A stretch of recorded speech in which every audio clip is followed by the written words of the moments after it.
네, 간밤 FOMC 정례회의에서 기준금리를 예상대로 동결했습니다. 연준이 내년 금리를 3차례가량 또 인하할 걸 시사하면서 뉴욕 증시에 이어서 우리 국내 증시에도 훈풍이 불고 있는데요. 특히나 외국인과 기관의 수급이 들어오고 있는 만큼 이 수급 굉장히 중요해질 것 같습니다. 그럼 어제 외국인들이 선택한 종목부터 체크를 해보시죠. 어제 외국인은요, 반도체 대장주 중에서는 SK 하이닉스, 그리고 거래 정지를 앞둔 셀트리온 헬스케어까지도 물량이 쏠렸고요. 그리고 PCB 업체의 설비를 납품 중인 삼성전기까지도 수급이 몰렸습니다.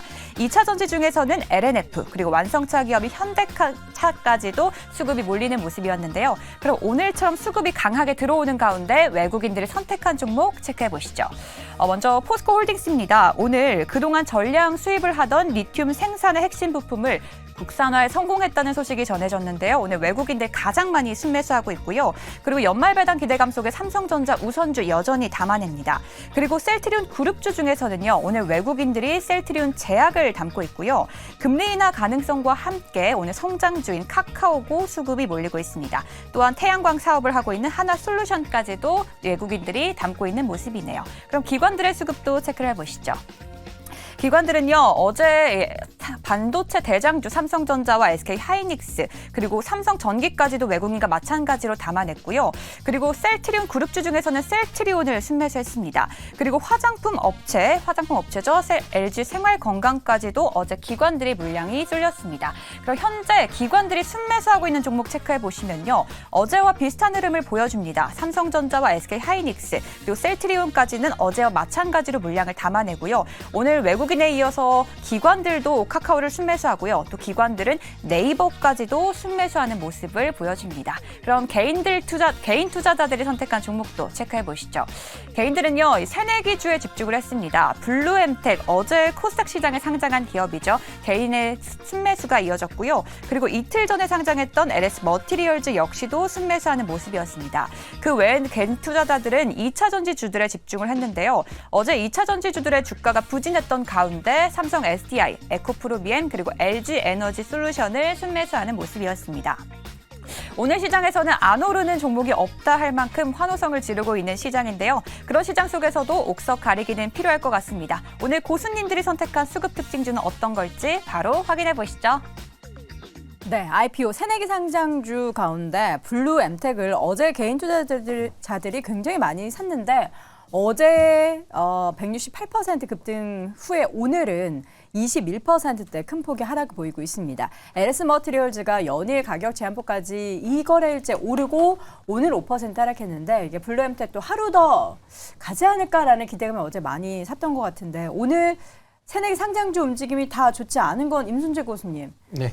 왜 그런 다른 쪽으로 이제 쫙 가는 거죠, 지금? 그렇죠. 일단 뭐 시장 관심사가 뭐 그동안 이제 뭐 주도주가 없었던 그런 뭐 시장이 이제 횡보하는 그런 국면이었기 때문에 네. 틈새 시장으로 뭐 IPO에 관심을 가졌었다라고 보시는 게 맞을 것 같고요.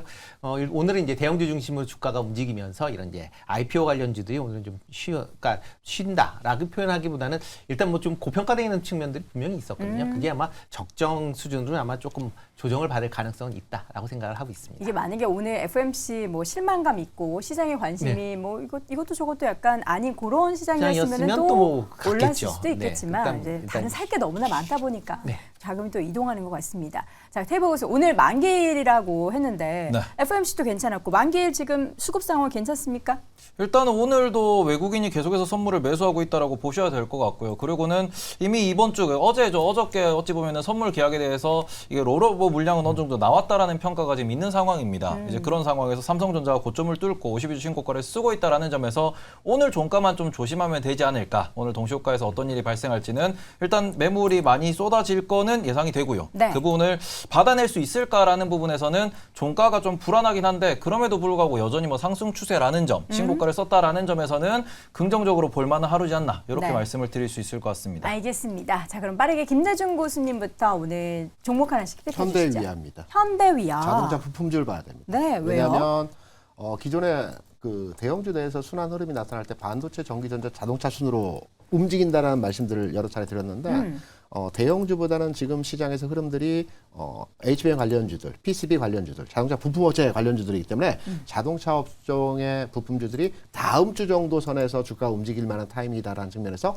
미리 선춤의 개념으로 현 시점에서 관심을 가져야 되는 지점이다. 이렇게 생각합니다. 네, 염정 고수는요? 네, 일단 수급 앞서 말씀해주셨는데 네. 지금 앞서 안 오르는 종목이 없다라고 했지만 실제 보면 코스닥은 절반이 떨어지고 절반이 오르고 있습니다. 그러니까 시가총액 상위 종목들이 네. 워낙에 또 잘 가다 보니까 이런 그리고 흐름이 나타나고 상승폭이 좀 있죠. 둔화되고 있는 상황이에요. 지금 상승폭을 좀 줄여가고 있는 상황이고 전반적으로 종목들이 일단은 상고하저가 될지에 대한 부분은 오늘 좀 끝까지 지켜봐야 될 것 같고요.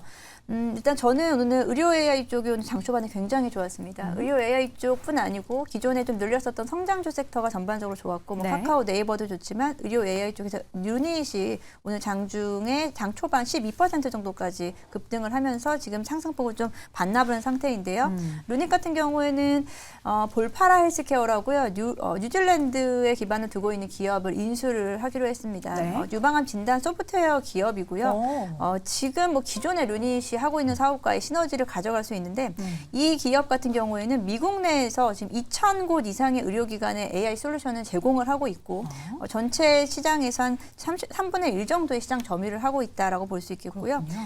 기존에 뭐 데이터베이스 양도 많고요. 그리고 관련된 특허 기술도 뛰어나기 때문에 이에 따른 시너지가 글로벌 침투에 대한 부분이 빠르게 이루어질 수 있을 거다라고 좀 기대를 하고 있습니다. 네. 그 인수 금액 자체는 2,500억 원 정도 이상이 되기 때문에 또 자금이 좀 필요하지 않을까라고 생각하는데 이번에 그 공격적인 투자를 통해서 앞으로 의료 AI 시장이 그만큼 지금 빠르게 확대될 수 있을 거다라는 기대감을 가지고 있습니다.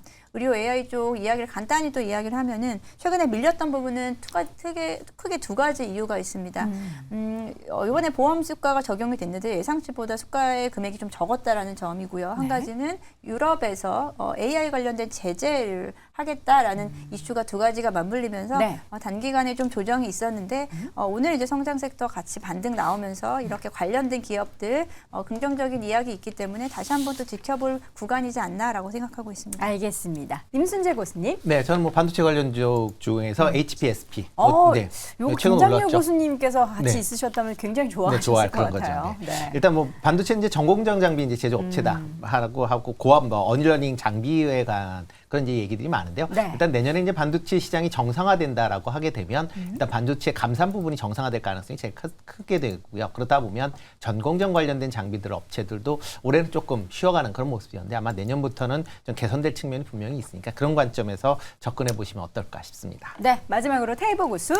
저 같은 경우에는 다들 오르고 있어가지고 오늘 조금 리스크가 부각된 기업 태양건설에 대해서 말씀을 좀 드리려고 합니다. 태양건설 지금 오늘 좀 급락을 하고 있는데 네. 워낙에 주가가 뭐 좋지 않았던 기업인데 사실 거론도 잘 안 되는 기업입니다. 어떤 네. 이유 때문에 하락하고 있나요? 또 오늘 같은 경우에는 이 기업이 이제 법정 관리에 들어갈 수 있다라는 이야기가 나오면서 그리고는 최근에 증권사 CEO들이 일제히 변경되면서 이야기가 좀 나온 적이 있습니다. 뭐냐 그러면은 부동산 PF 좀 털고 가겠다. 그리고는 금감원에서도 어제 인터뷰가 나왔었죠. 관련돼 가지고 부실한 PF 같은 경우에는 털고 가도록 하겠다. 라는 이야기가 좀 강하게 나온 상황입니다. 그래서 어제도 급락이 나왔고 오늘 같은 경우에도 지금 태양건설이 13% 정도 이렇게 좀 급격하게 하락하는 모습을 보이고 있습니다. 이 부분에서 일단은 설 수준이기 때문에 이 부분은 뭐 아니다 그러면은 반등을 줄 수 있겠으나 지금 태양건설이 좀 걱정되는 이유는 요 이후에 건설사들이 연쇄적으로 움직임이 나타날 수 있다라는 점. 이제 그 부분 때문에 지금 조금은 걱정스러운 움직임이 나오고 있다라고 보실 수 있을 것 같습니다. 네. 자, 이렇게 해서 종목 4가지 확인을 해봤고요. 다시 한번 종목 정리해드리겠습니다. 김대중 고수의 현대위아 지금 부품주로 봐야 한다라고 의견 남기셨고요. 임순재 고수 HPSP, 염정 고수 루닛, 마지막으로 테이버 고수는 태양건설을 확인했습니다. 자, 오늘 장 탑5 마지막 1위 주제 확인해 보시죠.